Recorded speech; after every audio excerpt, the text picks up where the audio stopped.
Então, por 33 anos, eu promovi a dieta de carboidratos e precisei ficar doente. Quando isso aconteceu, me senti gordo e preguiçoso, não conseguia correr e estava pronto para mudar. É nesse momento, quando você está pronto para mudar, que essas informações fazem sentido. O diabetes tipo 2 e outras doenças crônicas são reversíveis se detectadas cedo. Se você diz a pacientes diabéticos para comerem qualquer coisa que não seja uma dieta de baixo carboidrato, isso é negligência médica. Na sua opinião, a condição médica mais importante é a resistência à insulina. Vamos discutir por que isso é assim. A razão é que a resistência à insulina causa a maioria das doenças crônicas. Assim, a maioria das pessoas na sociedade ocidental está em risco de morrer de condições relacionadas, como diabetes, câncer, demência, etc. Todas estão ligadas à resistência à insulina. Essa resistência, diante de uma dieta rica em carboidratos, prejudica o corpo de várias maneiras. Pode afetar o cérebro, os rins, o coração e as artérias. Essas são as doenças crônicas que ocorrem ao longo do tempo. Então, a resistência à insulina se desenvolve progressivamente. Se alguém consome uma dieta rica em carboidratos por décadas e tem resistência à insulina, as consequências a longo prazo são as doenças que mencionamos. Estou interessado porque meu pai morreu de diabetes e é uma das formas mais cruéis de morrer. Se você tem diabetes, que agora é tão comum, você vai morrer dessa condição. As pessoas não entendem. Acham que podem continuar abusando do corpo por décadas e então, de repente, tudo ficará bem se fizerem algo mais tarde, se tomarem medicação. A realidade é que isso não vai funcionar. Então, a mensagem para a população é: o diabetes tipo 2 e outras doenças crônicas são reversíveis se detectadas cedo o suficiente. E eram. Para revertê-las, você precisa mudar. Costumávamos dizer que era o estilo de vida. E agora acredito que é a nutrição que deve mudar. Certo, juntando as peças aqui, temos os carboidratos no topo. As pessoas consomem muitos carboidratos, causando resistência à insulina, que está na raiz de várias doenças crônicas, incluindo diabetes tipo 2. Mas antes de seguirmos, vamos entender o que é resistência à insulina. Certo. Minha opinião é que os humanos foram feitos para consumir dietas ricas em gordura e proteína.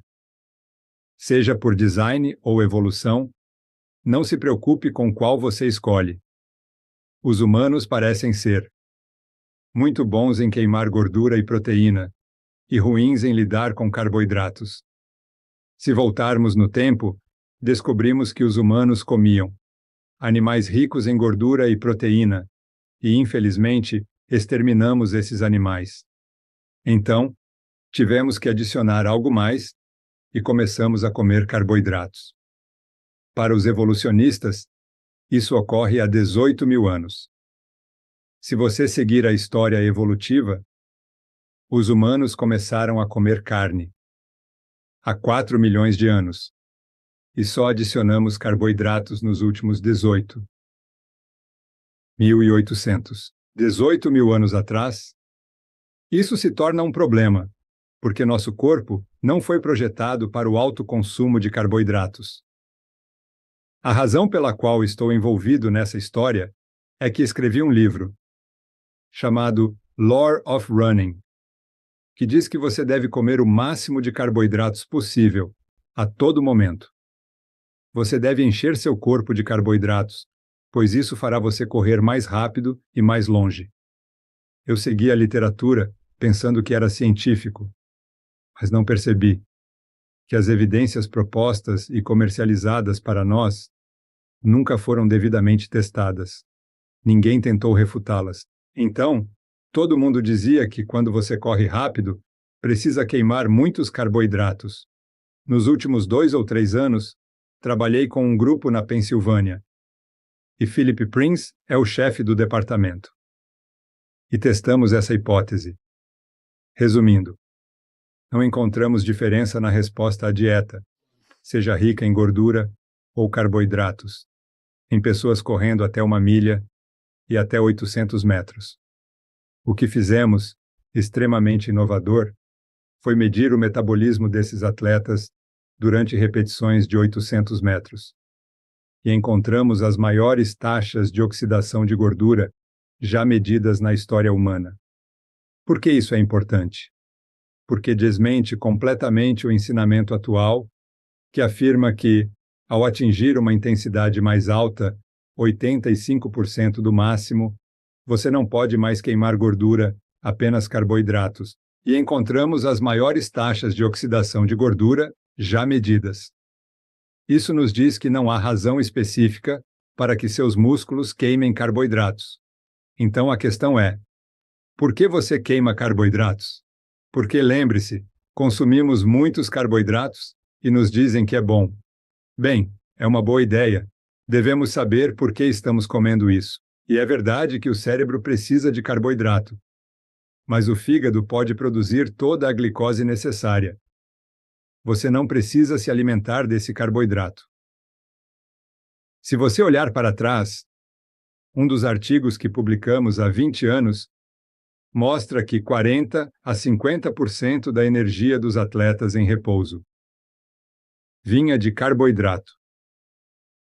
Mas agora, o carboidrato não é o combustível de jato que você poupa para correr rápido. Então, por que você queima isso em repouso? E só há uma resposta. E é aqui que minha mente está. E temos evidências disso. Você está queimando porque quer regular a glicose no sangue. Isso volta à sua pergunta sobre resistência à insulina. O corpo humano é projetado para manter a glicose no sangue, o mais baixa possível. E você faz isso melhor sem carboidratos. Mas no instante em que você coloca carboidrato no corpo, o corpo diz: ok, isso é uma crise. Precisamos regular a glicose e reduzi-la ao normal o mais rápido possível. Então, dentro de minutos de ingerir carboidrato, você desliga o fígado de produzir glicose. O fígado reduz sua produção de glicose. Isso indica que o fígado foi avisado: não produza mais glicose. Já temos muito. A próxima coisa que você faz é despejar essa glicose nos músculos, pois é um bom lugar para armazená-la. E então, como dissemos no passado, neste livro Lore of Running, a razão para ingerir carboidrato é encher os músculos com glicogênio e glicose para que você possa correr rápido. Não. Você não deve fazer isso, pois é prejudicial. Você não quer que isso aconteça. Minha opinião agora é que o corpo é mal adaptado para lidar com carboidratos. No entanto, a dieta que consumimos hoje, desde o nascimento da criança, expõe a dietas ricas em carboidratos. E agora, a cada poucas horas, o corpo precisa assimilar essa glicose para manter os níveis baixos. E é nesse processo que ele falha. Isso é o desenvolvimento da resistência à insulina. Resistência à insulina é simplesmente a incapacidade de se livrar dessa glicose e armazená-la, sem secretar insulina em excesso. Então, o que acontece? Inicialmente, você secreta muita insulina, que leva a glicose para o fígado e músculos, queimando o excesso ou transformando em gordura. Essas são as opções. Isso funciona bem, até os 30 ou 40 anos, quando a insulina se torna menos eficaz. Sua glicose no sangue permanece alta por mais tempo e os níveis de insulina também ficam altos. A insulina age em outros tecidos, e é quando você começa a ficar inflamado. Você ganha gordura na barriga e acumula gordura no fígado, coloca gordura no pâncreas e nos músculos. Isso chamamos de síndrome metabólica. Então, a síndrome metabólica é isso. É a indicação de que você tem problemas por ser resistente à insulina. O corpo luta para controlar o nível de glicose no sangue. Então, sempre que você vê alguém que é obeso, na maioria das vezes, o que esse corpo diz é que essa pessoa tem dificuldade para regular a glicose. E então, é lógico. Qual é a solução? Bem, não sobrecarregue o corpo. Sobrecarregar o corpo para fazer o que ele não consegue. Ele não consegue armazenar essa glicose. Então, não dê glicose a ele. É assim que eu tento resumir. Agora, que seu corpo não precisa de carboidratos, você pode se sair bem sem eles. Mas se consumir muitos carboidratos, a maioria de nós se tornará resistente à insulina, e então virão as consequências: obesidade, síndrome metabólica e doenças que falamos. E onde isso se torna complicado é que se acumula ao longo de muitos anos. Você mencionou a pessoa obesa. Nesse ponto, é óbvio que quando apresentam esse sintoma, tem resistência à insulina. Mas e aquela pessoa que, geneticamente, está nesse contínuo, digamos, há 1 ou 2 décadas, acumulando resistência à insulina e as coisas dando errado, mas não sabem que algo está acontecendo? E eu sou um exemplo clássico, porque fizemos experimentos comigo e outro corredor em 1978 e estávamos interessados em estudar a cetose. Descobrimos que, ao reduzir a ingestão de carboidratos, podíamos mostrar uma cetose acentuada. Então corremos por 2 horas na esteira, comendo dietas ricas ou pobres em carboidratos. Comemos dietas pobres em carboidratos por 2 ou 3 dias e conseguimos uma cetose massiva. Medimos nossos níveis de glicose e insulina, e os meus estavam nas alturas. Quando eu comia a dieta rica em carboidratos, minha glicose estava elevada, mas minha insulina estava 5 vezes acima do normal. O ponto que vou fazer agora é que meu índice de massa corporal era 21. Eu era magro e corria 100 km por semana, além de maratonas. Então, lá estava eu pensando que estava em perfeita saúde, mas os dados mostravam o contrário. Mencionei que meu pai morreu dessa doença e herdei sua resistência à insulina. Eu piorei a situação ao consumir muitos carboidratos. Aos 28 anos, sou resistente à insulina, mas não entendo o que isso significa. E continuo a comer uma dieta rica em carboidratos pelos próximos 38 anos. Só então, fica evidente que tenho diabetes tipo 2. E eu nunca fui extremamente acima do peso. Estava acima do peso, mas nunca extremamente. Quando olho para trás, vejo que logo após aqueles experimentos, nos próximos 5 ou 10 anos, minha saúde começou a se deteriorar. Minha capacidade de correr piorou, fiquei progressivamente mais gordo. E tudo mudou, e eu não sabia o que era. Havia algo errado. Eu não me sentia tão bem quanto antes, 10 anos mais jovem, mas não sabia o que era. E, eventualmente, após 20 anos, você diz, bem, é o envelhecimento.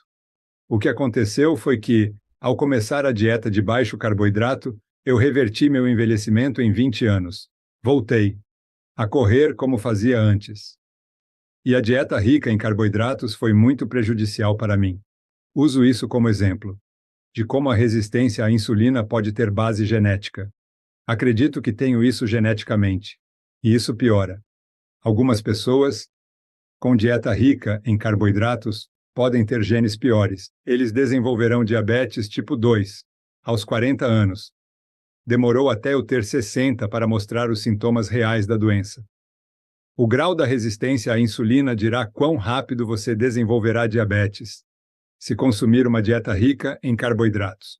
Seu exemplo é um destaque perfeito do que eu estava tentando dizer. O fato é que, em algum momento da sua jornada, quando você corria aqueles quilômetros e estava magro, não tinha ideia de que nos bastidores as coisas estavam desmoronando. Então, a pergunta óbvia para quem está sintonizando agora é: como sei se estou nesse grupo de 10 a 20 anos onde as coisas estão desmoronando? Elas têm uma dieta moderada em carboidratos, mas ainda se sentem bem. Como sabem o que está acontecendo? Como descobrem onde estão nesse espectro? Bem, a primeira coisa é verificar seu peso. Se ele começar a subir, isso indica resistência à insulina. E vou explicar isso mais tarde, mas essa é a primeira coisa.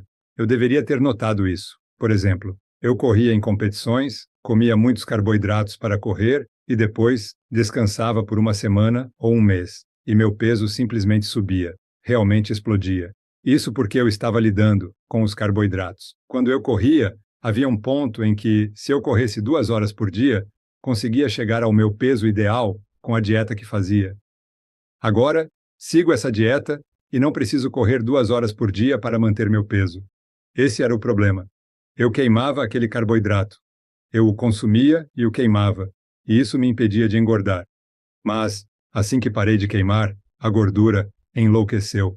Certo, essa é a primeira coisa. Qualquer aumento no seu peso, você não deveria ganhar peso após os 18 anos.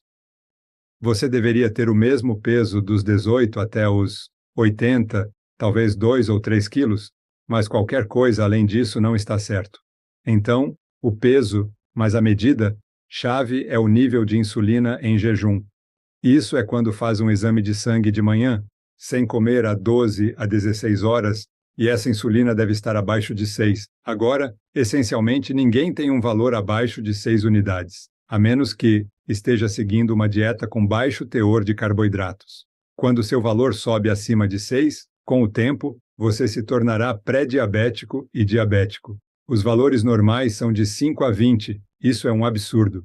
É 5 ou 6. E sabemos que, quando atletas baixam seus níveis de insulina para menos de 6, o metabolismo muda completamente em relação a quando está acima de 6. O limite é notável. Ao reduzir para menos de 6, você obtém todos esses benefícios. Mas se estiver acima de 6, você não obtém os benefícios da dieta de baixo carboidrato. Essa é a primeira coisa. Medir sua glicose em jejum é uma perda de tempo, porque isso só dá errado depois de 30, 40, 50 anos. Minha insulina em jejum estava bem. Todos esses anos era incrível, mas depois começou a subir. Quando eu disse que era resistente à insulina, minha glicose em jejum era muito baixa, cerca de 60 a 70, o que é ótimo. Então veja, eu olhei para a glicose. Não sou diabético, mas minha insulina estava 5 vezes mais alta. Por quê? Porque estava eliminando a glicose, e só conseguia fazer isso com um valor tão alto. Primeiro vem a insulina, e no final, sua glicose vai subir, mas isso pode levar 20 ou 30 anos. Então, se as pessoas medissem a insulina em jejum, saberíamos que a maioria delas está em risco de diabetes no futuro, e poderíamos detectar isso.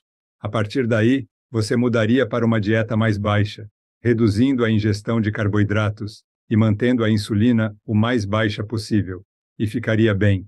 O que acontece a seguir é que sua glicose no sangue começa a subir. O nível em jejum pode estar ok, mas durante o dia pode estar elevado. E medimos os efeitos disso nas células vermelhas.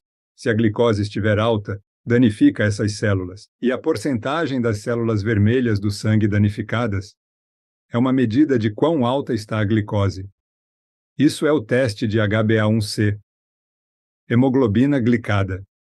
Quando passa de 5,5, você está pré-diabético. Nunca vão te dizer isso. Vão te dizer que abaixo de 5,5 é bom, 5,4 é ótimo, 5,5 é bom, e eles vão observar, e vai subir para 6, e depois para 6,5. Ah, com 6,5 de repente você tem diabetes. Não, você já tinha diabetes quando o valor era 5,5, mas não percebeu a tempo. Então, esse seria o segundo valor. Outras coisas são que sua pressão arterial sobe, seus triglicerídeos aumentam e seu colesterol, HDL, cai. Esses são os marcadores clássicos de resistência à insulina. Então, se você olhar para essas variáveis, terá uma ideia de quão resistente a insulina está. Mas eu não acho que isso importe. Sabe, não é por grau. Você simplesmente, se sua insulina está alta, você precisa agir imediatamente.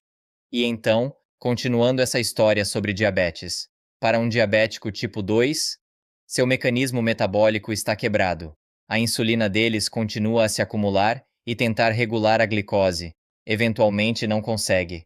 A glicose sobe. Você vai ao médico e muitas vezes é prescrito insulina. Então, você está adicionando mais problemas, injetando mais, elevando sua insulina e quebrando seu mecanismo metabólico. Sim, correto. Então, você pergunta, por que médicos usariam insulina para tratar uma doença de excesso de insulina? A resposta é que, quando a insulina foi descoberta em 1921, ninguém conseguia medir a glicose no sangue ou a insulina na corrente sanguínea. Eles assumiram que todas as pessoas com diabetes tinham pouca insulina. E isso era verdade. Se você é diabético de início juvenil, essa era a principal causa de mortes. Os jovens estavam morrendo por falta de insulina. Assim, todos foram rotulados como com falta de insulina. Pessoas mais velhas, como eu, acima do peso e resistentes à insulina também recebiam insulina, porque ninguém sabia. Só na década de 1970 foi possível medir a insulina. A surpresa foi que, ao analisarem, a primeira coisa que mediram foi a insulina em diabéticos mais velhos, e nossa, estava elevada, e ficaram chocados. Então, por que a insulina estaria alta? E então isso mudou tudo. Mas até lá, a insulina é a maneira mais fácil de baixar a glicose. Então, nós apenas medimos a glicose e te damos insulina, e sua glicose cai e todo mundo fica feliz. Mas no início, perceberam que jovens diabéticos tipo 1, sem insulina, não viviam muito, e que quanto mais insulina davam, mais problemas tinham. Tragicamente, um dos meus grandes amigos era diabético tipo 1, dependente de insulina desde os 14 anos, quando estávamos na escola juntos. Ele foi a primeira pessoa do nosso grupo a ter demência. Isso é típico do que aconteceria com a injeção excessiva de insulina, pois não sabiam naqueles dias, e ele mudou sua dieta tarde demais para influenciar o resultado. Aí está. Damos insulina, mas isso não é a solução. Precisamos eliminar o problema dos carboidratos. E sem mencionar que tomar insulina empurra ainda mais a glicose para dentro das células. E você continuará a ganhar peso. De fato, a insulina agora age em todos os tecidos, de modo que as células musculares e o fígado podem ser resistentes à insulina, mas os outros tecidos não. Assim, a capacidade de armazenamento de gordura que a insulina estimula não é um problema, e a insulina é provavelmente cancerígena. Portanto, aquelas células que podem querer se tornar cancerosas recebem esse estímulo contínuo de insulina. Há um interesse crescente na resistência à insulina como uma das principais causas de câncer a longo prazo.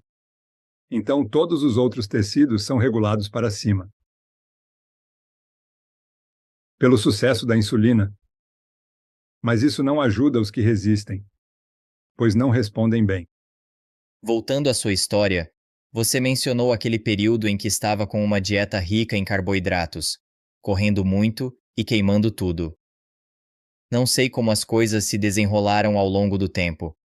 Sabemos que você prejudicou seu metabolismo com o tempo. Mas quero dizer, para o jovem ativo que consome muitos carboidratos. Já sabemos que, do ponto de vista de desempenho, isso não vai aumentar. Mas eles estão bem por um tempo, se usarem esse combustível regularmente, eles são jovens, o metabolismo deles funciona bem.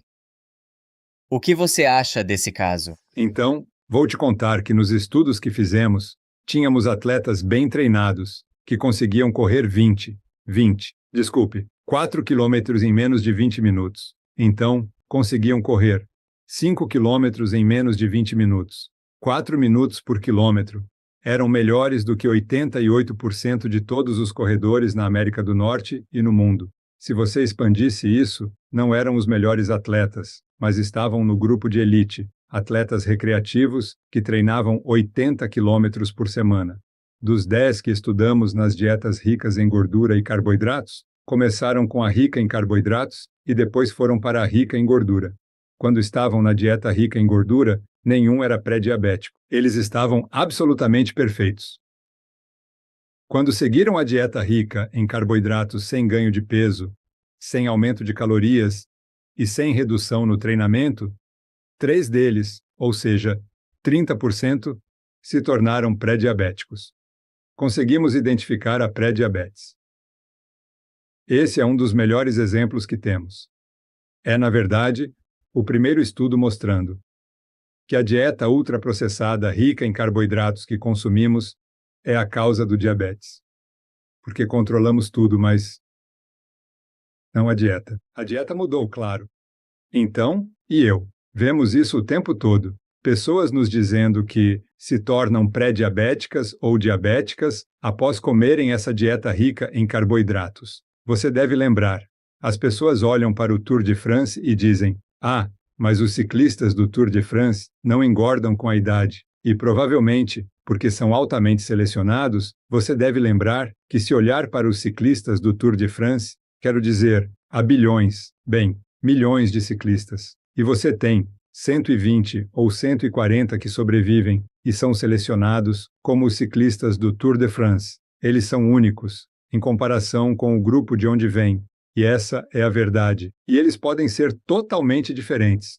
Podem comer uma dieta rica em carboidratos a vida toda e não desenvolver diabetes, mas você não pode refletir a experiência deles para a pessoa comum. A pessoa comum é como eu. E nesse grupo, a maioria se tornará diabética se consumir dietas ricas em carboidratos. Sim. Então, lembre-se que toda vez que você consome carboidratos e secreta insulina, eventualmente isso se esgota, o sistema se desgasta, e isso será pré-diabetes e diabetes tipo 2. Certo. Vamos pegar o exemplo de alguém no contínuo de resistência à insulina inicial, até o diabetes tipo 2. Você pode escolher onde começar, mas eles começam a reduzir os carboidratos. Como essa maquinaria metabólica muda enquanto isso? Certo, essa é uma pergunta muito boa, porque normalmente podemos existir em dois modos: queimadores de carboidratos ou queimadores de gordura. Se você conversar com atletas, eles dirão que para se tornar um queimador de gordura, é preciso correr 160 quilômetros por semana, mas isso não é verdade. Tudo que você precisa fazer é cortar os carboidratos e se torna um queimador de gordura da noite para o dia. Bem, não da noite para o dia. Em 4 ou 5 dias, você precisa reduzir o glicogênio nos músculos e no fígado, as reservas de carboidratos. Mostramos isso em estudos das décadas de 80 e 90. Que se você começar a se exercitar, com baixo glicogênio muscular, o corpo diz: agora posso queimar o que devo queimar, que é gordura, e você queima gordura. Nos experimentos que fizemos, tentamos contrariar isso e não conseguimos. Injetamos glicose para tentar fazer o corpo absorvê-la. Aqui, pegue esta glicose. Mas ele disse: não, vou queimar a gordura. E só quando aumentamos a glicose no sangue, conseguimos reduzir um pouco o metabolismo da gordura. O corpo é projetado para manter o glicogênio muscular baixo, a glicose no sangue baixa e queimar gordura.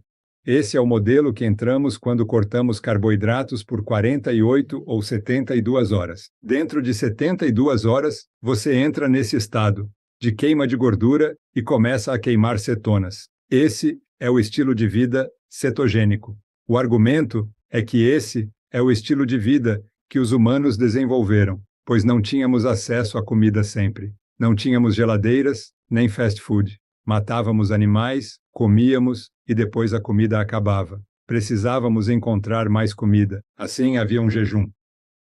O que acontece agora é que, obviamente, estamos comendo carboidratos 3 ou 4 refeições por dia e você tem essa oscilação. No momento em que você ingere carboidrato, o corpo diz: crise, livre-se da glicose, queime, use, queime tudo, ou distribua nos músculos, ou no fígado, ou armazene como gordura, até que a glicose volte ao normal. Então ainda bem que a glicose voltou. Mas, infelizmente, sua insulina ainda está alta. Cortisol e outros hormônios também estão altos, podendo ter efeitos a longo prazo. E o corpo quer se livrar da glicose, para que na próxima vez que você o insultar, possa despejar a glicose de volta nos músculos. O exercício ajuda a manter o glicogênio muscular um pouco mais baixo. Assim você queima mais gordura. A única maneira ideal de queimar gordura é evitar os carboidratos. Essas são as duas maneiras como os humanos vivem. Queimam carboidratos ou são queimadores de gordura. Todas as evidências, absolutamente todas, mostram que os queimadores de gordura são metabolicamente muito mais saudáveis. E todos os problemas que mencionamos, a hipertensão, o colesterol alto, o HDL baixo, os triglicerídeos altos, a glicose anormal, não ocorrem no mesmo grau em pessoas adaptadas a queimar gordura. Eles ocorrem, quase exclusivamente, no grupo viciado em carboidratos que consome carboidratos em excesso. Seria justo dizer que o armazenamento de glicogênio nos músculos e no fígado é o primeiro reservatório de glicose absorvida pela dieta. E se ultrapassarmos isso, ela é armazenada como gordura? Isso mesmo. Mas você realmente precisa consumir muitos carboidratos para que sejam armazenados como gordura. o corpo consegue absorver bastante glicose. Estou analisando o que acontece nesses experimentos, porque agora a indústria quer vender o máximo de carboidratos possível. Eles promovem a ideia de que você precisa de 120 gramas de carboidratos por hora ao se exercitar. Não importa se corre 5 quilômetros ou participa do Ironman, você deve consumir 120 gramas por hora. Talvez isso seja exagero. Talvez ainda não tenham mirado nos corredores de 5 quilômetros, mas isso vai acontecer. Então, escrevi este livro sobre como a indústria nos forçou a acreditar que você deve beber muito por causa da desidratação. Eles geraram o problema de superidratação. Agora, geram o problema do consumo excessivo de carboidratos. Quando esses especialistas aparecem e perguntam, ok, para onde foi esse carboidrato? Eles não conseguem encontrá-lo no corpo. Está escondido em algum lugar. E não estou brincando. Se você consome 120 gramas de carboidrato por hora, cerca de 60 gramas desaparecem. Não são rastreados e provavelmente estão parados no intestino. Então, o intestino pode decidir absorver apenas uma quantidade de carboidrato e deixar o resto para mais tarde. Digestão ou algo assim. Então, esses são os problemas que, se você sobrecarregar o corpo com carboidratos, ele fará de tudo para se livrar ou não assimilar. Então, só para esclarecer, se seguirmos uma dieta baixa em carboidratos e esgotarmos o glicogênio, o corpo vai produzir açúcar por gliconeogênese. Para reconstruir o glicogênio, como funciona a peça? Sim, certo. Então, meu ponto é que você não precisa do glicogênio. Certo. Então, com uma exceção, mas você não precisa do glicogênio muscular. Pode queimar gordura, então não se preocupe com isso. Fizemos experimentos e estudamos o metabolismo do fígado e do glicogênio hepático, além do metabolismo do glicogênio muscular em pessoas adaptadas à gordura. Mostramos que o glicogênio muscular delas é cerca de metade do normal, indicando o excesso que o fígado produz. Assim, o fígado ainda gera um excesso utilizado. Essas pessoas consumiam pouco carboidrato, de 20 a 50 gramas por dia. Então, mas eles não estavam consumindo 0 gramas por dia. Se estivessem consumindo 0, talvez o glicogênio muscular fosse ainda menor, mas ninguém realmente testou isso. Então, você não tem 0 glicogênio, tem metade do normal. Certo, nesse caso, eles consomem poucos carboidratos. Então, parte desse glicogênio viria da dieta e parte do fígado? Correto, correto. Agora, o problema que identificamos, que, por algum motivo, desapareceu. Quando você se exercita, mesmo em um estado adaptado à gordura, você queima pouco carboidrato, mas queima cada vez menos carboidrato quanto mais você corre ou se exercita. Com uma exceção. A glicose na corrente sanguínea, que vem diretamente do fígado, já que você não está ingerindo nada, isso aumenta durante o exercício, o que é paradoxal. Você pensaria que a única coisa que você quer proteger é garantir que não queime muita glicose no sangue. Mas o corpo não escolhe fazer isso. Ele protege o músculo de queimar glicogênio, mas não impede o músculo de queimar glicose e o cérebro de queimar glicose. Então, enquanto você corre, um ponto será finalmente alcançado, e isso precisa acontecer com todos. Se você está adaptado à gordura ou não, eventualmente ficará sem glicose na corrente sanguínea se não ingerir. O fígado vai produzir muita glicose e cobrirá a maioria das emergências. Mas se você está em uma dieta baixa em carboidratos e quer correr por 5 ou 6 horas, algumas pessoas terão queda na glicose sanguínea, o que afetará seu desempenho na corrida. Mas isso é o extremo. Elas podem reverter ou prevenir isso tomando um pouco de glicose para ajudar o fígado. Dito isso, sabemos de atletas superadaptados que conseguem pedalar o dia todo sem consumir carboidratos. Então, o fígado deles aumentou tanto a gliconeogênese que consegue suprir toda a glicose que o corpo precisa durante qualquer exercício. Mas eu aviso que isso não é comum. A maioria das pessoas em dieta baixa em carboidratos, por exemplo, fazendo o Ironman, precisaria de carboidrato após 4 ou 5 horas. E se for abaixo de 4 ou 5 horas, digamos que alguém corre uma maratona rápido.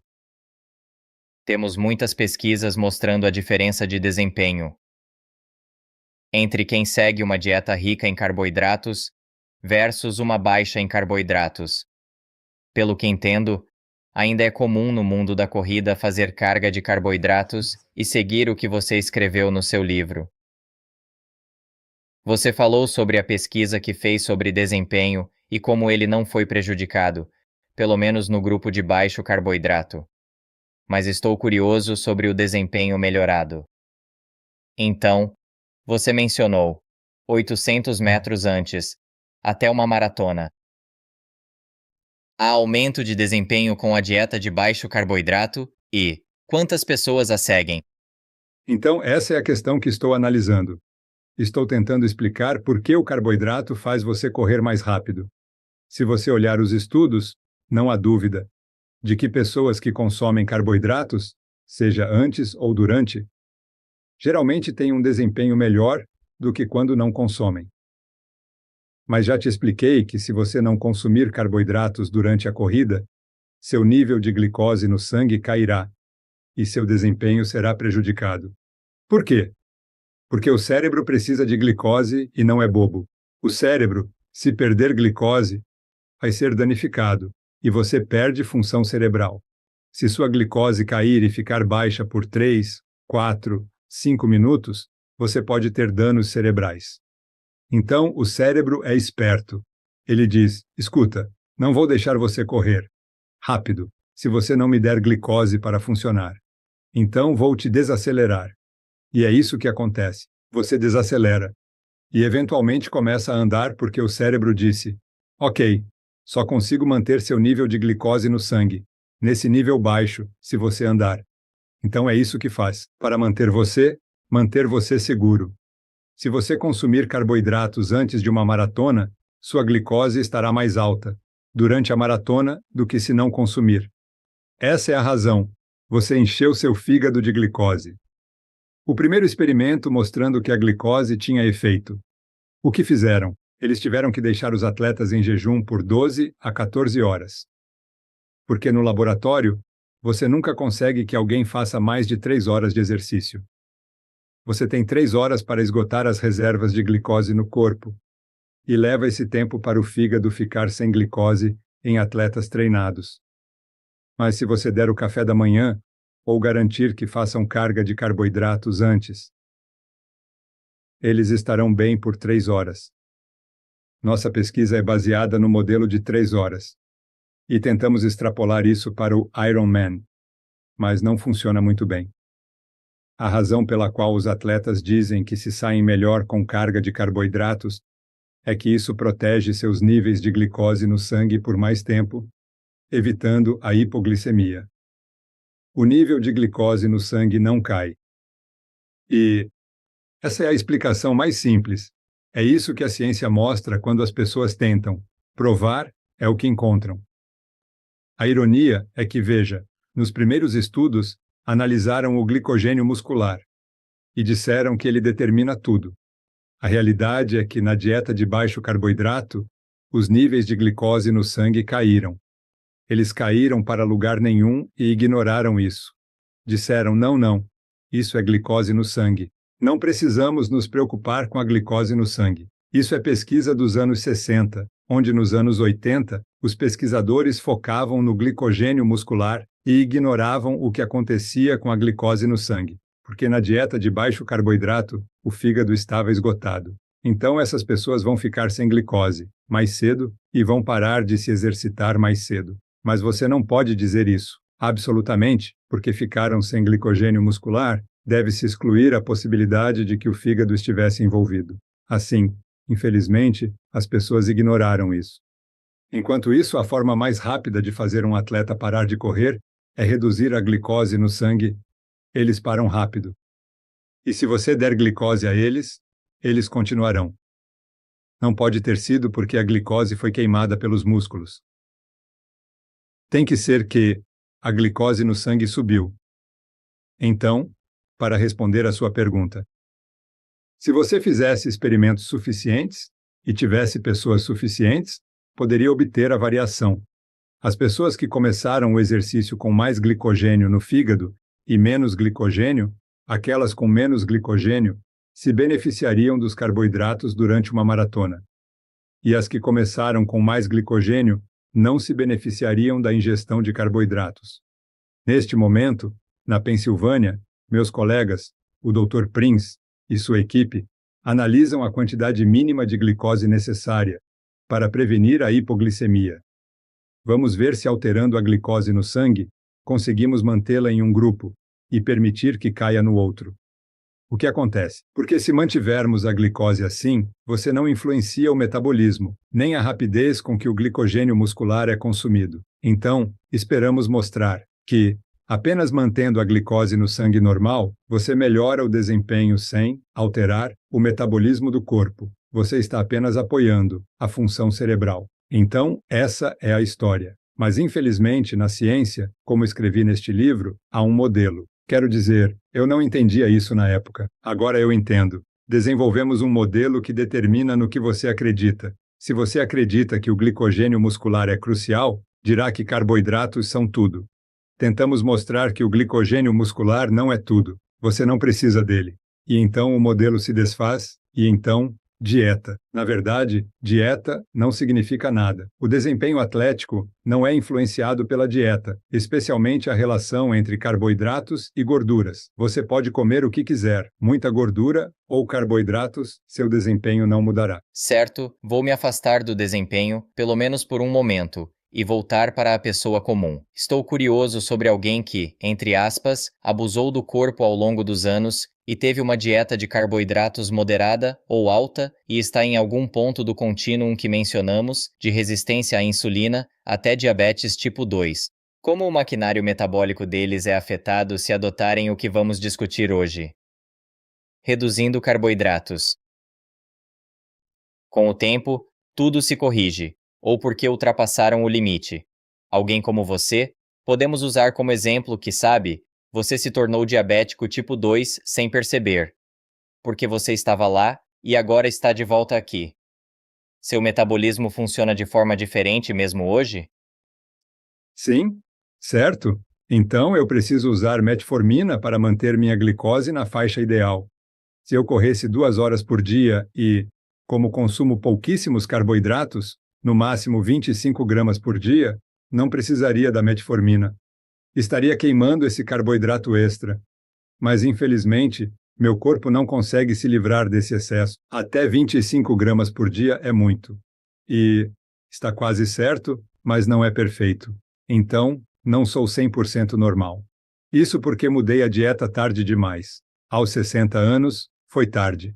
Se você estivesse, digamos, pré-diabético, como aquelas 3 pessoas, no nosso estudo de 10, elas estavam 100% normais, com baixo carboidrato. A 100% normal, você nunca diria que eram diabéticos. Só quando aumentam os carboidratos para 200 ou 300 gramas por dia é que isso se torna evidente. Então eles seriam o próximo grupo. Esse grupo seria algo completamente reversível, no sentido de que, se reduzirem os carboidratos para, digamos, 150 gramas, vão ficar bem. Não precisam ir para 25 gramas. Se fossem para 25 gramas, ficariam bem, mas não é necessário. Então eu acho, esse é o ponto. Quanto mais você espera e abusa do seu sistema de insulina, menos carboidratos você pode comer e ainda manter um metabolismo normal. É algo muito individual e as pessoas precisam entender. É isso. O ponto de corte é notável. Acabei de revisar um artigo, publicado há 1 ano, quando perceberam que, se você coloca as pessoas em uma dieta de baixo carboidrato, eles pegaram pessoas, digamos, não me lembro, 150, 250, 350, 450. Eles perceberam que você precisa chegar a 150 ou menos para notar a mudança metabólica. E esses são atletas. E esse é o ponto. A resposta instantânea é tão grande e o incidente é tão poderoso que até você chegar a esses valores, eu disse, de 6 unidades. É como se ter 60 ou 6 não fizesse diferença. Você precisa chegar abaixo de 60 e depois abaixo de 6, e então nota uma diferença metabólica. Isso responde à sua pergunta. Sim, parece haver muita diferença entre as pessoas. A verdadeira maneira de testar, por isso, é medir sua insulina em jejum ao fazer mudanças. E garantir que fique abaixo desse nível de referência. Sim, isso mesmo. E então você poderia descobrir quantos carboidratos pode comer e ainda manter sua insulina abaixo de 6 unidades. E para algumas pessoas pode ser 150 gramas. E para outras pode ser 250 gramas. Eu não vi isso, mas é possível. Mas para pessoas como eu, tem que ser 25 ou 20 gramas por dia, para ficar abaixo desse valor. Minha insulina, aliás, é cerca de 2. Então, minha insulina é 2. Mas ainda assim, preciso tomar metformina para manter a glicose normal. E infelizmente, muitas pessoas provavelmente vão parar sem testar a insulina, apenas reduzindo o peso até se sentirem bem. O que não é, como já falamos, a história completa, isso pode ser enganoso. Sim, absolutamente. Então, a insulina é um problema. Focamos na glicose porque podíamos medi-la, enquanto a insulina não podia ser medida. Infelizmente, nem mesmo a glicose é bem compreendida. Você precisa mantê-la abaixo de 6,5, ou na faixa de 5 a 6, o dia todo. E isso, as pessoas não aprendem a fazer. Certo, dado o aviso, agora sabemos que vai depender do indivíduo, mas para uma pessoa que quer começar hoje, reduzindo os carboidratos, você tem um número básico para todos? Seria 50 gramas por dia, 100 gramas por dia, para começar, e depois testar mais adiante? Certo, agora vou lançar outra surpresa, uma grande surpresa. Isso, o que descobrimos, e não foi uma descoberta minha, era óbvio para outros, que o verdadeiro problema para quem adota uma dieta de baixo carboidrato é o vício em açúcar e comida. E, é por isso, a dieta falha ou tem sucesso dependendo de você controlar seu vício em açúcar. O vício em açúcar é tão ruim quanto os outros, provavelmente pior. Então, quando dizemos às pessoas para reduzirem carboidratos, muitos dizem que isso significa não comer açúcar, não vou fazer isso, ou não vou parar de beber álcool. Não, eu não consigo fazer isso. O primeiro problema é que você precisa superar o vício em açúcar antes de se preocupar com os carboidratos e o comportamento de vício. O tratamento é difícil, extremamente difícil.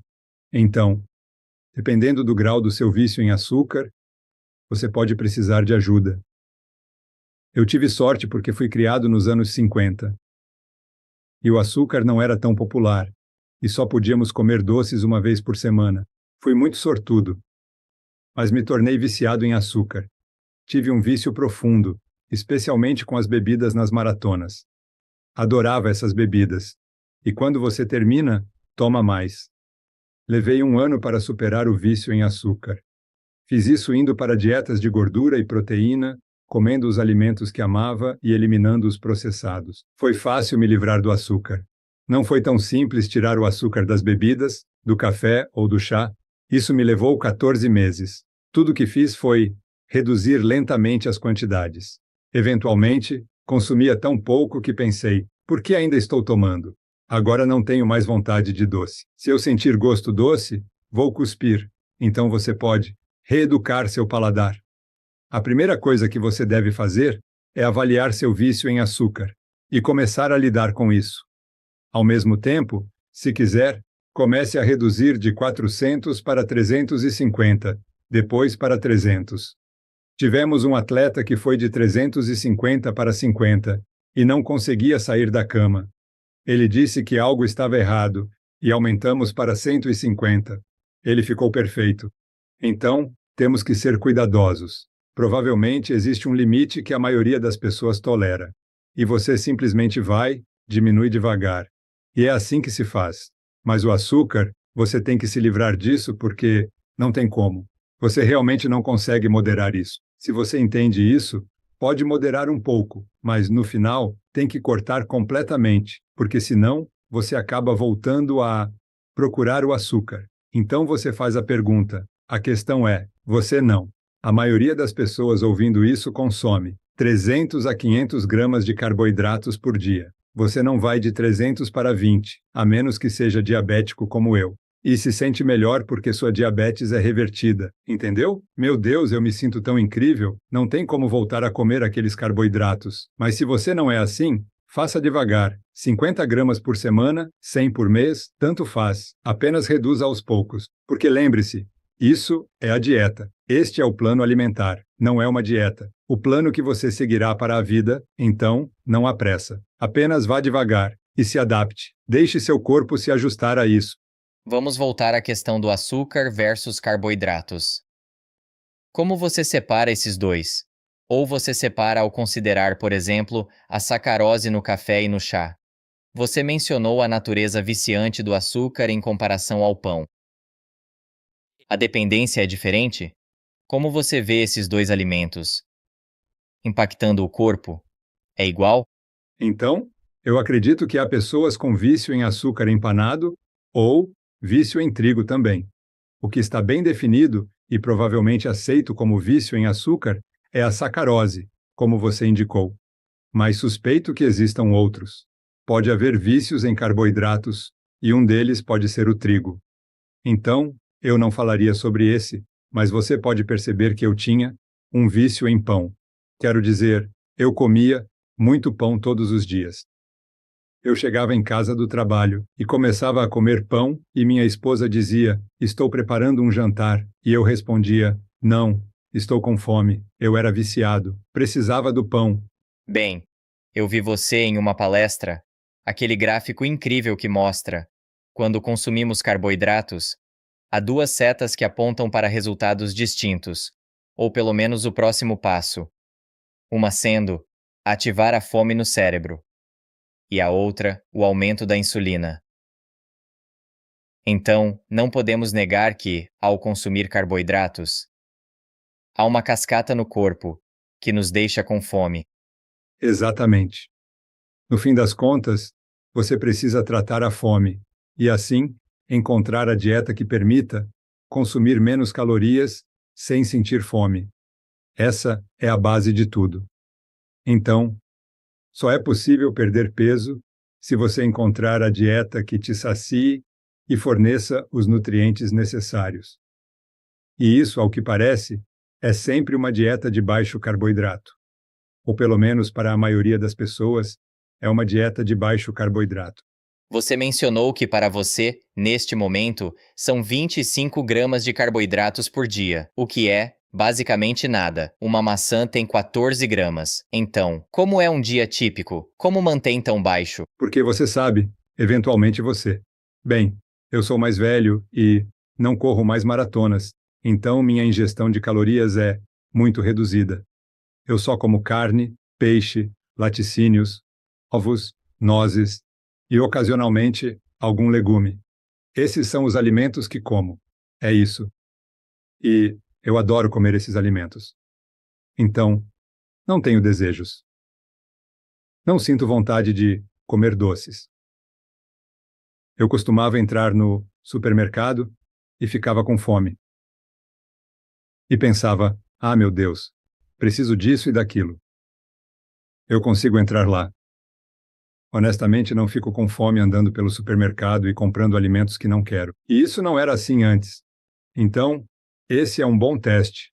Se você consegue passar pelo supermercado no meio do dia, quando deveria estar com fome e não sentir fome. É um processo lento, mas após alguns anos se torna uma troca completa.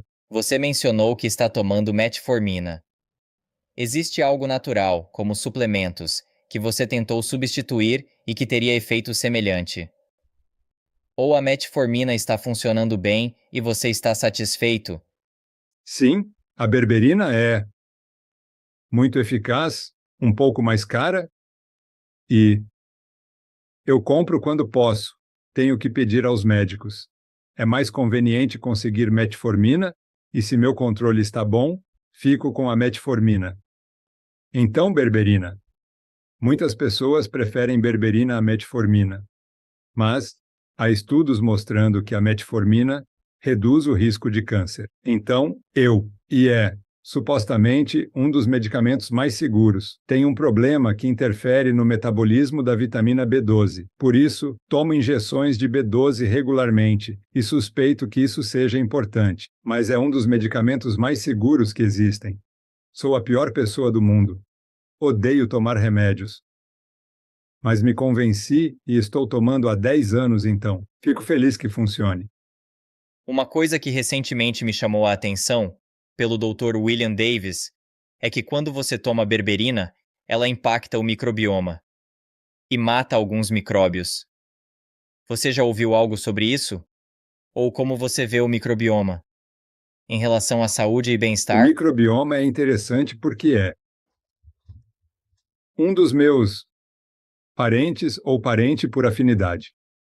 Ele começou a trabalhar com o microbioma e eu perguntei: como você pode saber, com trilhões de bactérias, como saber se o que mede é real?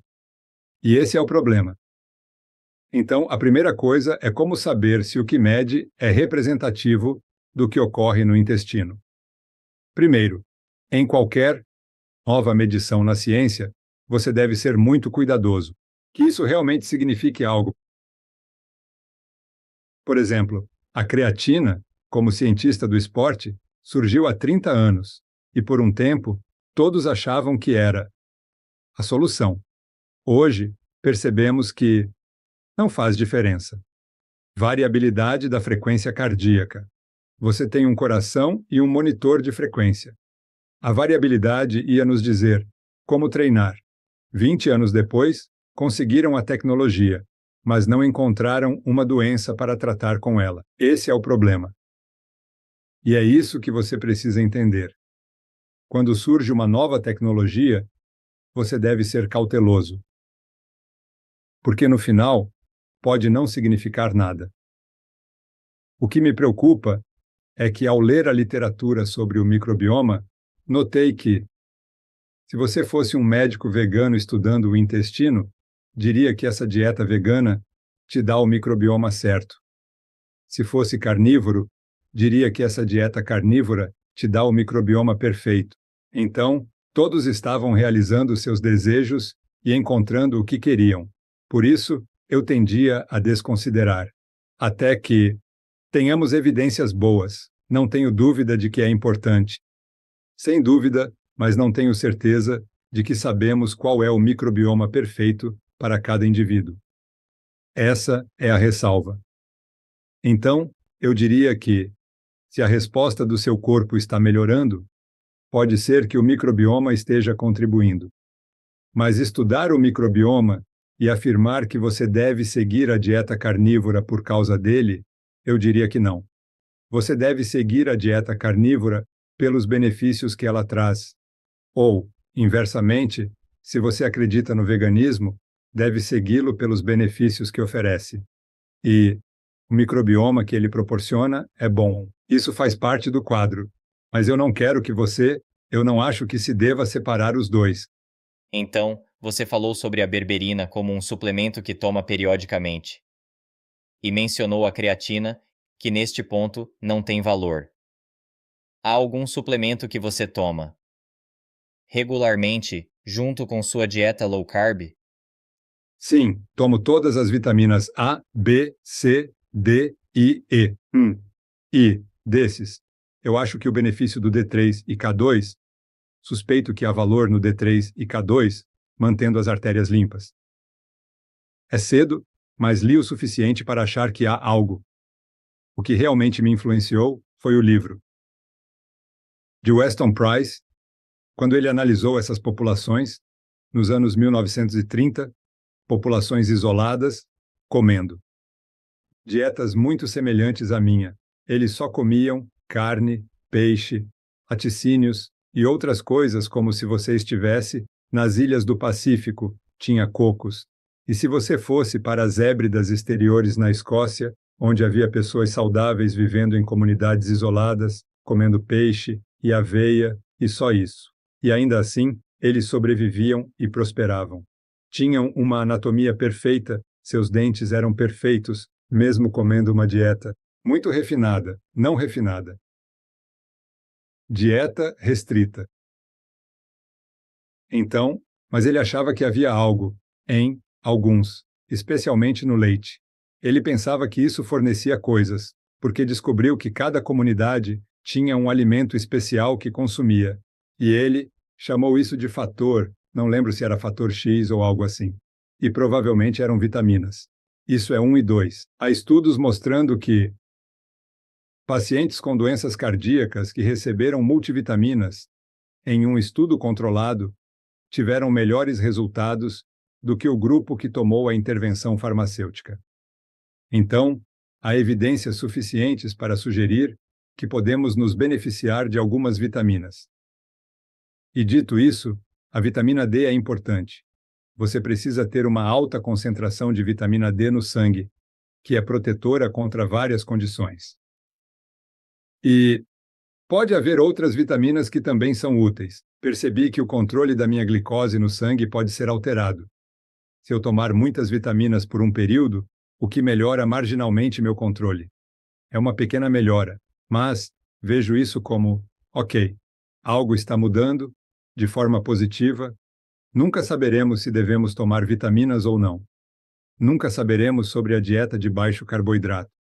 Reduz as taxas de doenças cardíacas, porque os estudos são complexos. Você precisa de muitas pessoas e estudar por muito tempo, e elas têm que seguir a dieta, sem fazer nada diferente. Não podemos fazer isso. Então, é tudo especulação, e todos nós temos que olhar para a totalidade das evidências e ver o que funciona. Mais cedo, ao falarmos do microbioma, você citou a dieta carnívora, que parece muito próximo da dieta em que você consome apenas 25 gramas de carboidratos. Já que está tão perto, já tentou isso? Ou há uma razão para não seguir a dieta carnívora? É só para ter diversidade ou como se sente em relação a ela? Eu apoio muito isso. Acho que é. Você precisa seguir a dieta carnívora se tiver alergia a vegetais. E há muitas pessoas que não conseguem processar vegetais, porque eles contêm lectinas e vários outros componentes. E suspeito que algumas pessoas têm alergia a certas proteínas. Eu definitivamente era intolerante ao trigo e tinha infecções crônicas nos seios da face que iam para os meus pulmões. Não tive nada disso em 10 anos desde que parei. Acho que há alergias que você não tem se comer carne. Já vi muitas pessoas se curarem de doenças graves apenas cortando todos os vegetais. Mas eu como uma abóbora por semana, ou alguns aspargos uma vez por semana. Então isso me faz não ser carnívoro? Eu não sei. Além disso, eu consumo muitos laticínios e, ocasionalmente, bebo leite. Isso me faz não ser carnívoro? Não tenho certeza. Mas, tecnicamente, sou quase carnívoro e como vegetais ocasionalmente. E a sua esposa come do mesmo jeito que você. Eu vejo como, para muitos casais que vão fazer uma mudança drástica na dieta, como estamos falando hoje, sabe, eles podem ter filhos ou uma esposa que come, de forma padrão. E, claro, estamos em jornadas diferentes, e se quisermos mudar, podemos fazer isso no nosso ritmo. Mas isso é algo que vocês abraçaram juntos? Somos muito parecidos. Ela come de vez em quando um pãozinho ou um bolinho, mas não é resistente à insulina, então pode se dar ao luxo. Não é diabética ou pré-diabética. E ela é magra sem precisar ser, já que comemos poucos carboidratos. Então, mas nós, nas refeições principais, sempre comemos peixe, carne, frango ou ovos. Então, para nós, a refeição principal é a mesma. Quando você fala sobre peixe, me faz pensar em ômega 3 e gorduras. Você inclui peixe regularmente por causa disso? Já tomou algum suplemento de ômega 3? As gorduras são um assunto controverso. Estou curioso para saber como você pensa sobre isso. Agora, A proporção de ômega 3 e 6. Isso te preocupa?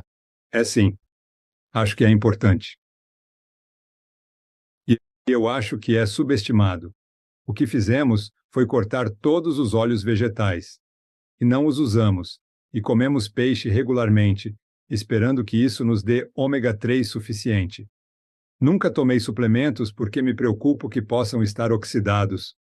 Não sei como eles protegem contra a oxidação. Então, não insisti nisso. Prefiro fontes naturais e tentar garantir que a carne que você come e o leite que você bebe venham de animais criados a pasto, o que nem sempre é fácil, mas provavelmente é a melhor maneira de fazer isso. Fale mais sobre a qualidade. Quando se trata de alimentos criados a pasto, orgânicos, quão importante é isso para você e para os outros? Então, eu acho que, sabe, sua dieta pode ser melhorada.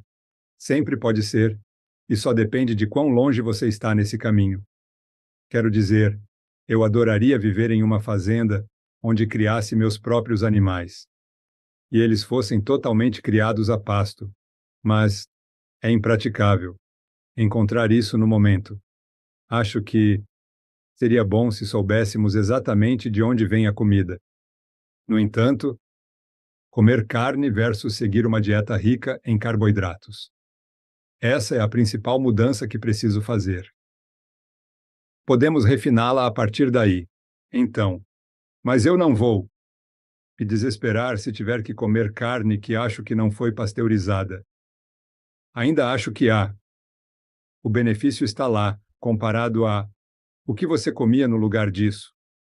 E enquanto eu não comer carboidratos, vou prepará-los. Prefiro carne e peixe, mas obviamente eu preferiria comer animais criados a pasto, mas nem sempre é prático. O que você acha do jejum intermitente? Então, meu amigo Jason Fung, uma autoridade em jejum, usa isso para tratar diabetes e diz que é mais fácil, porque você não precisa se preocupar com comida, já que está evitando, e acho isso interessante. Mas ele é um especialista e é mais difícil começar com o jejum intermitente. Você precisa de muito apoio. No entanto, concordo plenamente. Acho que é muito importante, porque essa é a natureza de como os humanos costumavam comer, e estamos tentando voltar ao nosso passado e à forma como costumávamos comer. Então, a beleza do jejum intermitente é que, se você consegue fazê-lo, provavelmente está adaptado a queimar gordura. Porque, se não estiver, é improvável que lide bem com o jejum. E começará a sentir fome. Você não está queimando gordura, mas carboidratos, e sentirá a necessidade de comer mais. Para mim, uma pessoa que consegue fazer jejum intermitente e não precisa comer por 18 ou 24 horas é muito mais saudável metabolicamente do que antes. Acho que o jejum intermitente é um indicador de flexibilidade metabólica. E é um sinal de que você já está chegando lá.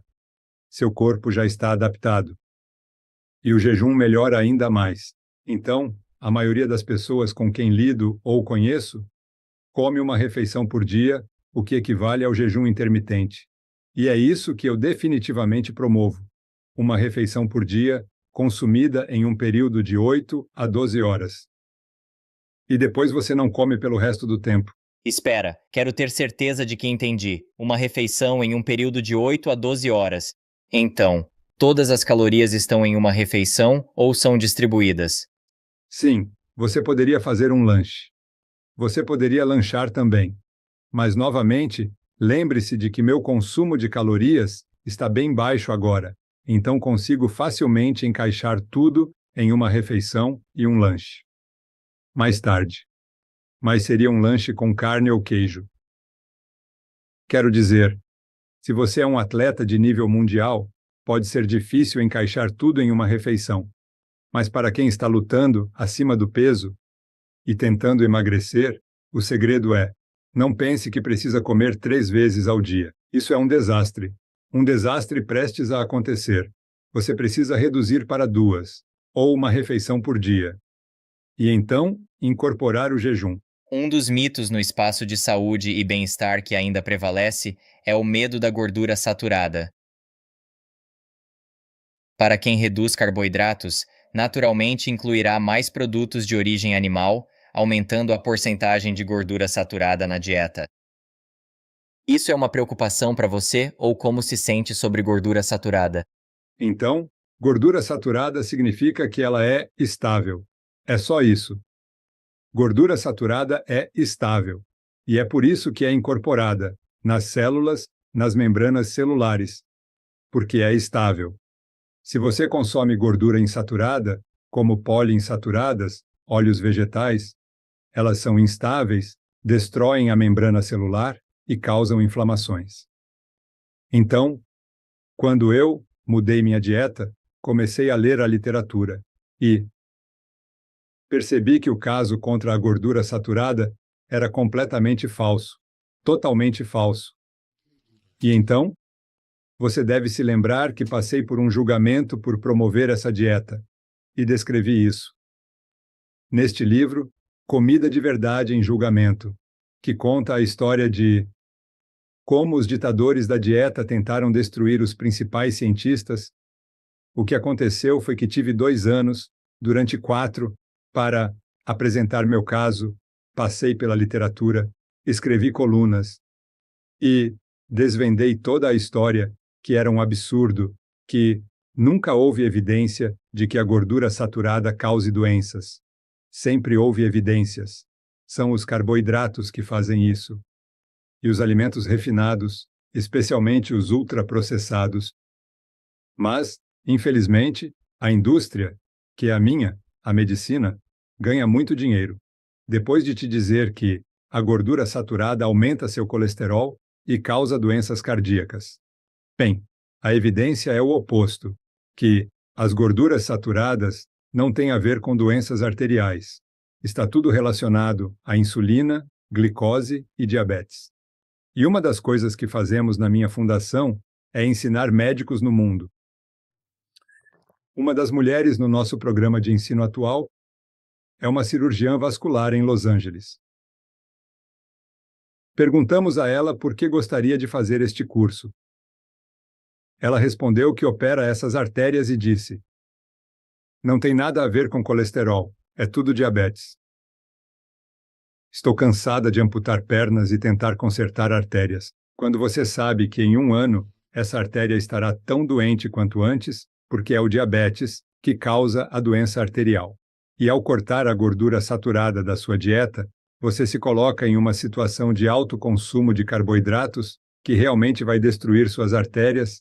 A medicina sabe disso porque tratamos todos esses pacientes diabéticos por doença arterial.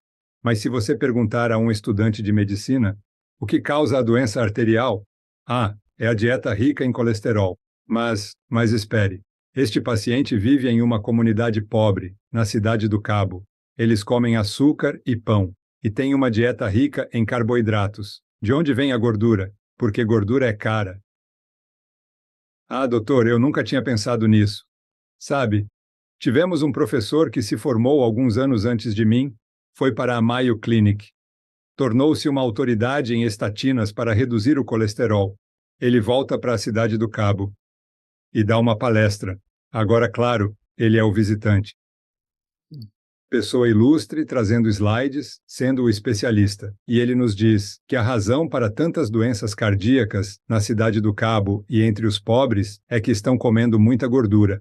Nosso grupo de pesquisa estuda o que essas pessoas comem. As pessoas pobres na cidade do Cabo consomem açúcar e pão. É isso que tem. Se desenvolvem doenças arteriais, não é por gordura saturada. Isso é ignorância. Esse é o nível da ignorância. Esta tarde, antes de conversarmos, estávamos discutindo nosso último programa. Conversei com um médico da Etiópia. Ele diz que a diabetes está desenfreada. Doenças cardíacas também. Ele comentou: o que estão comendo? Bem, é uma dieta tradicional, mais vegetariana, pois a carne é cara. Então, a verdade está aí. Não tem a ver com gorduras saturadas, mas a indústria conseguiu enganar o mundo e me levaram ao tribunal para tentar me calar dizendo que colesterol não tem a ver com doenças cardíacas. Bem, é interessante porque, enquanto você fala, isso me faz pensar que, Quando se trata de diabetes, a corrente principal aceita que ele danifica a vasculatura nos olhos, e as pessoas têm problemas com cicatrização de feridas nos pés e pernas. Mas quando se trata do coração, culpamos a gordura saturada. Então, é apenas essa incongruência. Da raiz do problema. E quero dizer, se você for a uma unidade renal, onde tratam pessoas em diálise, neste país, 80% dos pacientes são diabéticos. A doença renal é causada por problemas arteriais nas pequenas artérias do rim. Isso gera o problema. É uma doença específica do diabetes, que causa toda essa insuficiência renal. É uma doença arterial, pode estar no rim, mas é uma doença arterial. Eles não conseguem ligar as duas coisas. E, se você fizer isso, questiona a teoria do colesterol, o que te torna um teórico da conspiração. Fui chamado de negacionista do colesterol? Então, descrevo isso. Os cardiologistas da minha cidade, Noakes é negacionista do colesterol. Já tivemos negacionistas da AIDS na África e agora ele é negacionista do colesterol. O que é um negacionista do colesterol? Quero dizer, isso é. Você mencionou dietas à base de plantas algumas vezes. Já viu alguém adotar com sucesso uma dieta baixa em carboidratos e ser à base de plantas? Sim, algumas pessoas relataram que se beneficiaram disso, e assim, eu aceito isso. E há pessoas que afirmam que uma dieta zero gordura pode reverter o diabetes. Mas quero ver as evidências. Elas vêm de estudos muito duvidosos feitos, eu acho, nas Filipinas ou em algum lugar, onde havia um guru promovendo essa dieta zero gordura. E, quando comecei a correr, havia um cara chamado Pritikin, nos Estados Unidos, que promovia uma dieta zero ou muito baixa em gordura. No final, ele cometeu suicídio. E se isso foi por causa da dieta de baixo teor de gordura, ou, seja lá o que for, nunca pegou. Exceto, infelizmente, o senador McGovern, que estava por trás das diretrizes alimentares de 1977, era fã do Pritikin e promoveu essa dieta de baixo teor de gordura para todos os americanos e, como consequência, para o mundo. Ele foi fortemente influenciado pelo Pritikin. Assim, a marca Pritikin ainda existe no mundo. Então, é verdade que há alegações de que uma dieta zero gordura pode reverter o diabetes, mas não vejo como isso funciona. Eu simplesmente não. Não consigo ver o mecanismo, porque uma dieta zero gordura é rica em carboidratos, muito rica. E isso deve estimular a insulina, o que pode causar problemas. Eu estava em uma entrevista com um podcaster famoso, na América. Não vou mencionar o nome. Ele acredita que passou de baixo carboidrato para baixo teor de gordura e alto carboidrato, e disse que perdeu peso e melhorou sua glicose. Então, eu acredito nisso, mas não sei quão aplicável é para a população em geral. Isso me parece assustador, considerando que o cérebro é principalmente gordura e os neurônios também são de gordura. Simplesmente não faz sentido. Não, eu concordo com você. Sim, Vamos falar. eu não gostaria de fazer isso porque demência é um problema real. Parece que a demência está ligada a uma dieta sem gordura ou pobre em proteínas. E sobre uma dieta com pouca gordura, me preocupo com a osteoporose, porque é interessante. Assisti isso ontem. O rei da Inglaterra estava caminhando e marchando. Eles caminhavam juntos com o primeiro-ministro ou o presidente da França. E o presidente da França é um homem muito correto. É claro para mim que ele faz musculação porque tem uma postura linda e sua cabeça fica bem alinhada acima da coluna. Não tem nada disso. Mas se você o comparar com o rei mais velho, verá que ele era assim. E não precisa ser assim. Embora ele tenha a minha idade, não precisa parecer assim. E eu me preocupo que, quando olho para pessoas da minha idade, procuro a presença dessa posição fixa e rígida na osteoporose. Porque o professor que me aconselhou a comer uma dieta com pouca gordura morreu de osteoporose avançada. E ninguém questionou. Espere, você seguiu essa dieta quase sem gordura e teve osteoporose. Estaria isso ligado? Ninguém questionou. Até agora, falamos principalmente sobre exercícios, do ponto de vista da resistência. Quando se trata de resistência à insulina e regulação do açúcar no sangue, devemos abordar o treinamento de resistência, ganhar massa muscular. E como isso nos torna mais sensíveis à insulina? Como você vê isso para seu estilo de vida e usar como um amortecedor? Isso é realmente bom? Muito Exercício é bom, obrigado. mas quero dizer, usar isso como um amortecedor. Sim, acho que essa é uma ótima pergunta. Eu corri 70 maratonas, incluindo algumas ultramaratonas, e ainda assim desenvolvi diabetes tipo 2. Isso claramente não protege. Recentemente, foi publicado um estudo sobre a saúde metabólica de corredores de maratona, e os resultados não foram bons, o que é surpreendente. Pela minha experiência pessoal, se eu corro, o controle da minha glicose é mais fácil, sem dúvida. Se eu correr, nas próximas 24 horas, meu controle de glicose será melhor do que se eu não tivesse corrido. Acho que isso acontece porque esvaziei meu glicogênio muscular. No entanto, faço musculação e tenho mais força na parte superior do corpo, costas e assim por diante. Ganhei pelo menos 3 ou 4 quilos de músculo, o que é útil. Mas, ironicamente, não é tão eficaz para meu controle de glicose quanto correr. Pode ser só comigo, mas é o que observo. No entanto, sei que obtenho tanto benefício com a musculação agora quanto tinha com a corrida aos 20 ou 30 anos. Me sinto tão bem e gosto disso. Acho que minha saúde se beneficiou muito, porque acredito que, na minha idade, não se pode perder músculo. É preciso mantê-lo. E correr não faz isso. Correr não faz. Então, acho que a musculação, depois dos 60, é hora de reduzir a corrida e aumentar sua. Seu treino de alta intensidade, incluindo musculação, flexibilidade e ginástica e outros. Esses são extremamente importantes. Antes você comentou sobre seu caso na justiça e o resto. Processo de vários anos que foi para você, e tudo começou com um tweet. Acho que seria interessante entrar no que aconteceu lá. E como isso mudou a trajetória do que estão fazendo hoje. Não, isso é absolutamente interessante. Quero dizer, isso me deu outra carreira, o que é fantástico. Prolongou minha carreira por mais 10 ou 20 anos. Então, em retrospectiva, eu rio disso agora, mas foi horrível na época.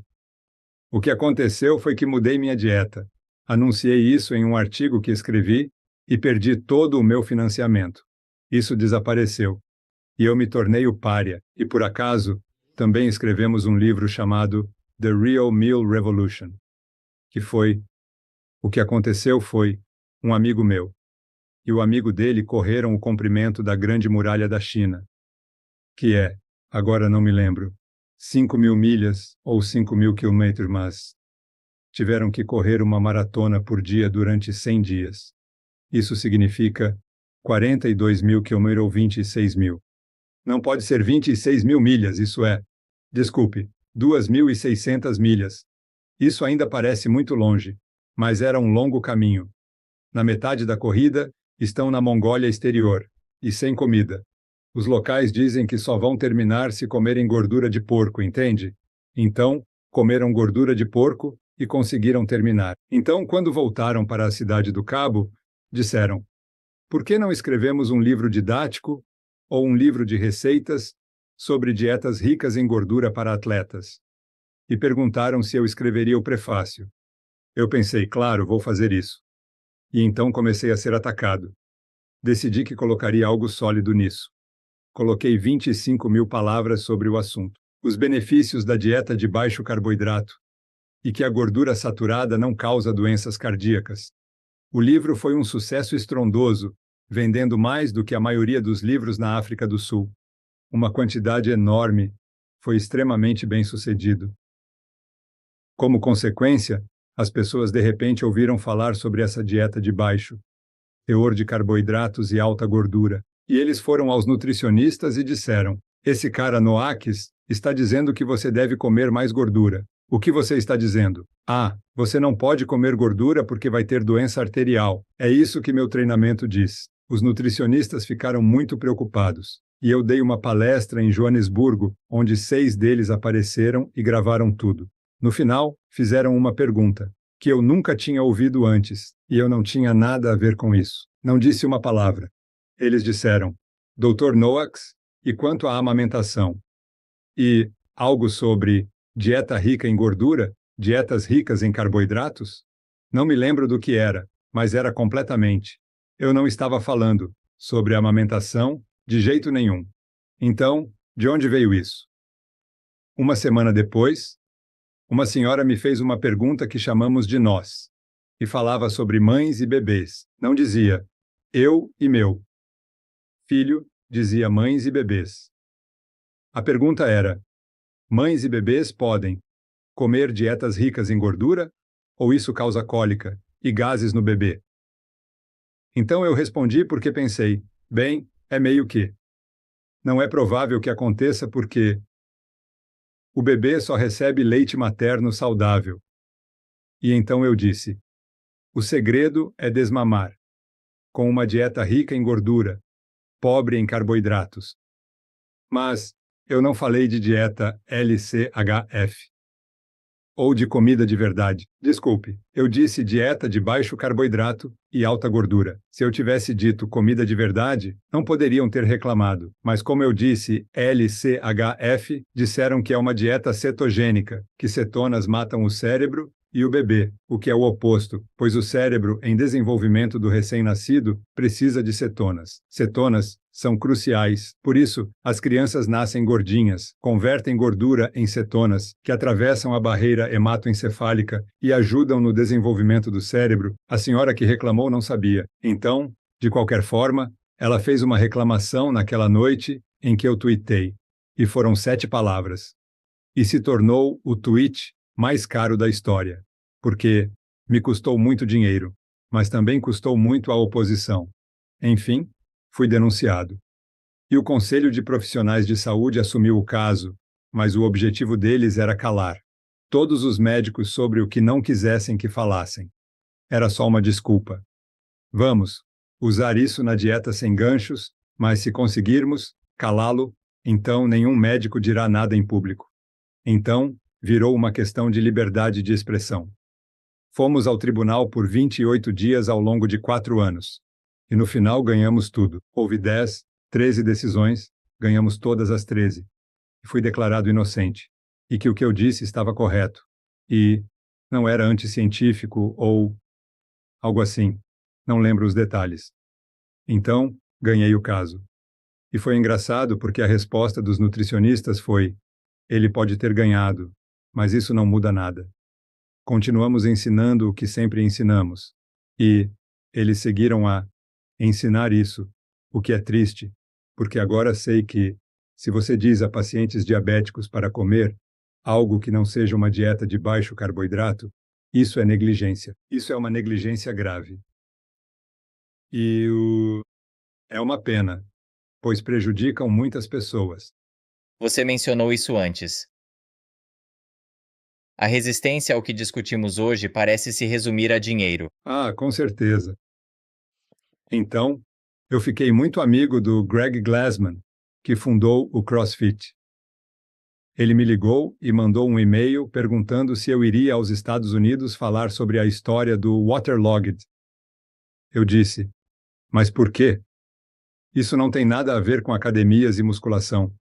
Aí ele disse: não, você foi um dos primeiros a enfrentar a indústria e mostrar como distorceram a ciência.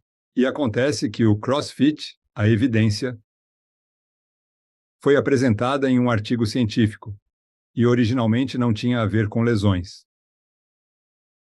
O editor da revista disse que só publicaria se incluísse efeitos negativos do CrossFit. Você acredita nisso? Então, pegaram 20 pessoas que supostamente se machucaram no CrossFit. E Greg olhou e disse: Isso é falso. Essas não são as lesões do CrossFit, porque ele é um cara durão. Ele disse: Vou levar todos vocês ao tribunal. E ele levou isso ao tribunal. O editor da revista, a empresa que a publica, a pessoa que escreveu o artigo e as 20 pessoas que supostamente se machucaram, ele disse: Venha ao tribunal para ver quais lesões tinham. Acontece que não tinham lesões. Então era tudo fraudulento. Ele ganhou o caso. Agora, está focado em promover a ideia de que muita ciência é falsificada. Então foi isso que eu aprendi. Quando meu julgamento começou, ele gentilmente enviou especialistas para ver quem estava por trás disso. Descobriram que havia uma organização chamada International Life Sciences Institute, uma fachada para a indústria alimentícia e farmacêutica. E muitas das pessoas contra mim eram membros do ILSI ou ocupavam cargos lá. Ele mostrou a influência do ILSI na África do Sul. Não só lá, mas ao redor do mundo. Isso, claro, já foi exposto. Então percebi que não era apenas uma nutricionista na África do Sul que ficou irritada comigo. Bem, diante dessa situação, o que será necessário para divulgar essas informações e promover uma mudança real no mainstream? Sabe, essa é a pergunta que me faço quase todos os dias, e as pessoas me fazem isso. E vou te dar um exemplo de como essa história é complexa. O Tribunal Superior em Pretória, na África do Sul, recentemente, emitiu uma decisão de que a documentação que o governo sul-africano tinha que assinar com a indústria farmacêutica sobre vacinas. Eles tiveram acesso, e foi o único país onde isso ocorreu. Então, conseguiram os documentos que o governo sul-africano assinou, autorizando o valor a ser pago à indústria farmacêutica pelas vacinas. E então, nas letras miúdas, diz que, ao assinar isso, você aceita que não há evidências de que esta vacina é segura e que ela foi submetida a estudos de segurança a longo prazo. Então nos disseram que essa vacina é segura e eficaz, por um governo que sabia que não era ou que nunca foi testada. É isso, lutamos contra isso. Quando as pessoas veem isso e percebem as mentiras que nos vendem, podem começar a questionar os conselhos nutricionais.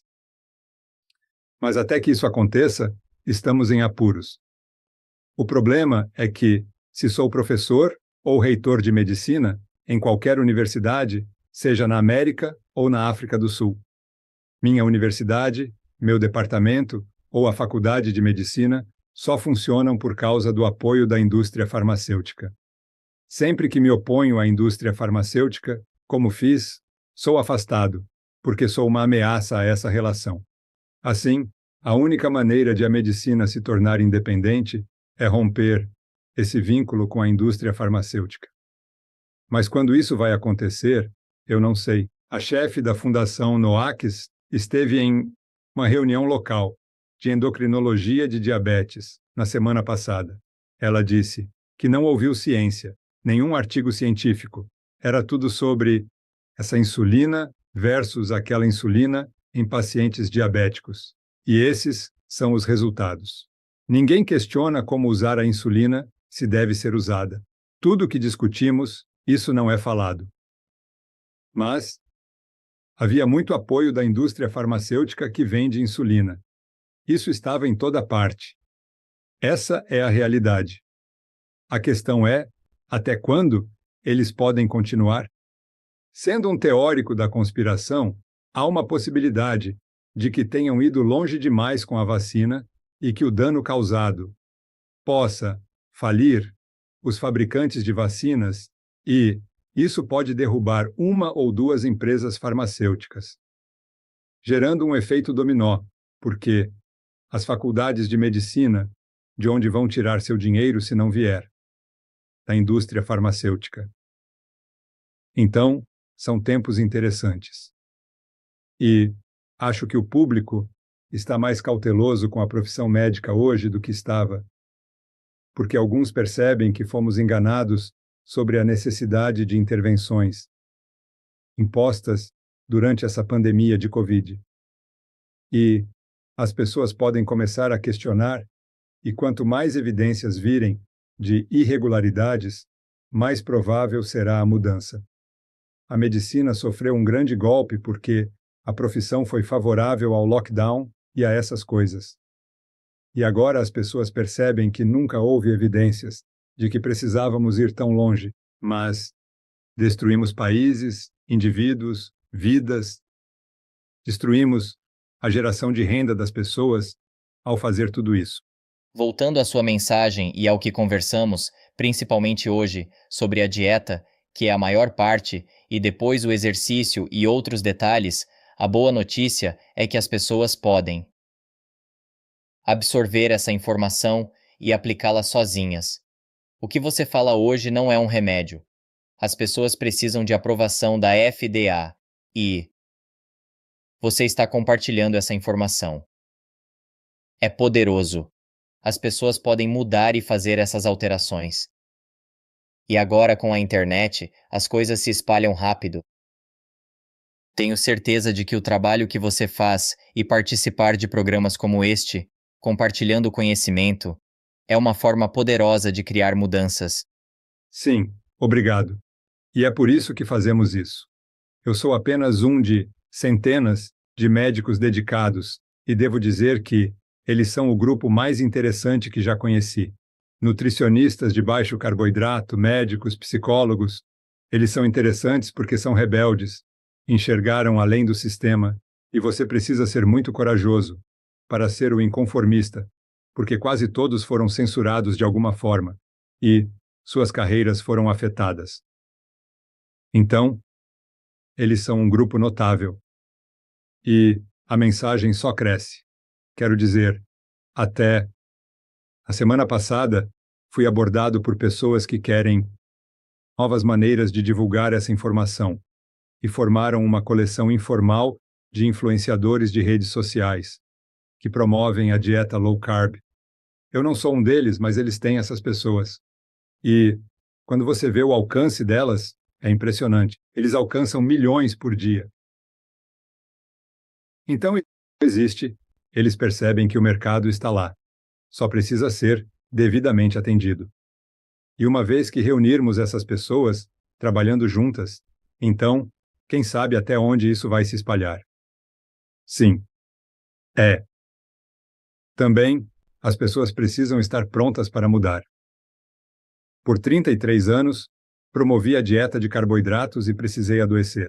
E quando eu fiquei doente, e me senti gordo e preguiçoso, não conseguia correr, estava pronto para mudar. Nesse momento, quando você está pronto para mudar, todas essas informações, de repente, fazem sentido. Quero te parabenizar como alguém que estava no outro extremo, no campo da nutrição, diferente de onde você está hoje.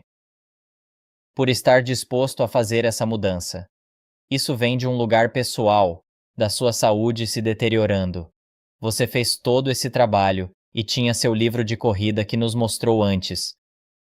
E foi contra tudo que promovia antes, o que te dá uma camada extra de credibilidade. Sua mensagem chega de forma tão real, porque você esteve disposto a mudar sua mensagem à medida que aprendeu novas informações. Não, obrigado, Jesse. É muito gentil da sua parte dizer isso. A ironia é que eu nunca vou sugerir que meu julgamento foi simples. Você pode ler o livro. Foi realmente difícil, sabe? Quando você tem toda a profissão contra você, e a beleza é que você descobre quem são seus amigos, os verdadeiros, que vêm até você. Tive 2 advogados, os melhores da África do Sul, e eles vieram e disseram: Tim, isso é sério, isso é importante. Vamos te defender sem chance, sem custo. Sem eles, eu não poderia ter arcado com o que fizemos. Foi surpreendente. Agora, essas são as pessoas, meus amigos mais queridos. Mas perdi muitas pessoas que me deixaram e pessoas que treinei e achava honradas, que desapareceram por suas carreiras. Se eles se associassem comigo, estariam em apuros com as pessoas com quem trabalhavam. E é assim que a vergonha funciona. Ela se espalha pela comunidade, então você não pode. Um professor me disse que foi avisado. Não fale com Noakes, ele é problema. Essa foi a mensagem entre os professores da Universidade da Cidade do Cabo. Otávio, você não pode pensar por conta própria. Então, de qualquer forma, foi difícil. Nós superamos isso. E foi incrível porque agora eu tenho essa carreira revisitando carboidratos e exercício. E então, estou me divertindo muito, escrevendo um artigo definitivo sobre carboidratos e exercício. E, literalmente, o que eu te disse antes me ocorreu há um mês, que esse carboidrato é a coisa que você protege e deve manter sua glicose baixa. E é a falha desse sistema que leva a pré-diabetes e diabetes. Isso me ocorreu há um mês e levou 40 anos para eu perceber isso. Mas lá estava. Quando olhei para a pesquisa que fizemos, tudo estava lá, mas ninguém juntou. Bem, professor Noakes, você tem feito um trabalho incrível no mundo por muitos anos e tenho certeza de que continuará. Quero agradecer por participar do programa e compartilhar tanto conhecimento comigo e com o público. Vamos colocar o link do seu site, da sua fundação, das suas redes sociais nas notas do programa. Agradeço novamente pelo seu trabalho e por ter vindo ao programa. Bem, isso é muita gentileza. Foi uma honra e um privilégio estar no seu programa e me permitir falar tanto tempo. Isso é realmente gentil da sua parte. E obrigado pela forma como você conduziu a discussão. Espero que seja valioso para muitos e ajude a divulgar a mensagem que queremos passar. Obrigado pelo que você faz por isso, por todos nós. Agradeço muito. Foi um privilégio estar com você. O prazer é meu. Obrigado, professor. Muito obrigado. Agora que você terminou minha conversa com o Professor Noakes, venha conferir meu bate-papo com Dave. Ele é outro pesquisador de baixo carboidrato com ótimas informações. Você não vai querer perder isso. Te vejo por lá. 7 em cada 8 pessoas estão acima do peso ou obesas, o que significa que estão metabolicamente doentes. Na cinesiologia, dizemos que não se pode fugir disso.